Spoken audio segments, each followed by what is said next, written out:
প্রিয় দর্শক, সবাইকে শুভ রান্নাঘরের তরফ থেকে জানাই শুভেচ্ছা। আজকে আমি রান্না করব টমেটো, শিমের বীজ, রুই মাছের মাথা এবং আলু দিয়ে একটা তিনমিশালি রেসিপি। কখনো দেখেছেন শিমের বীজ দিয়ে মাছের মাথা দিয়ে খেয়েছেন?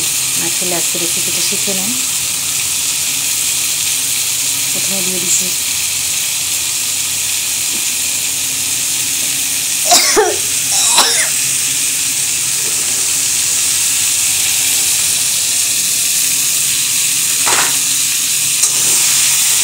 দিলাম শিমের বীজ।